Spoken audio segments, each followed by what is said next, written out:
Perusahaan penyedia listrik terbesar Israel, Israel Electric Corporation atau IEC, dijadwalkan melakukan simulasi latihan skala besar yang belum pernah terjadi sebelumnya. Hal tersebut dilakukan dalam rangka persiapan menghadapi potensi perang dengan Hizbullah. Bulan lalu, Shaul Goldstein, CEO Noga, perusahaan manajemen sistem kelistrikan, memperingatkan bahwa perlawanan Lebanon dapat dengan mudah mematikan jaringan listrik Israel sehingga membuat entitas pendudukan Israel berada dalam kegelapan. IEC mengatakan latihan tersebut akan dimulai pada hari Minggu dan berakhir pada hari Kamis, serta menambahkan jika tujuan utamanya adalah untuk memulihkan kekuatan dan daya listrik jika terjadi perang dengan Hizbullah.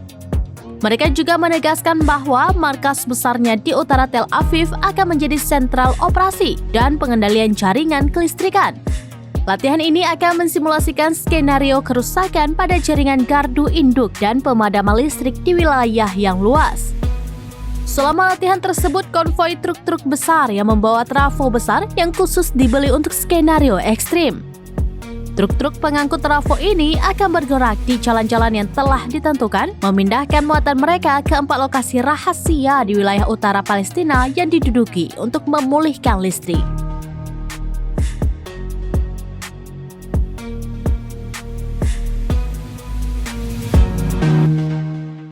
Download Tribun X sekarang, menghadirkan lokal menjadi Indonesia.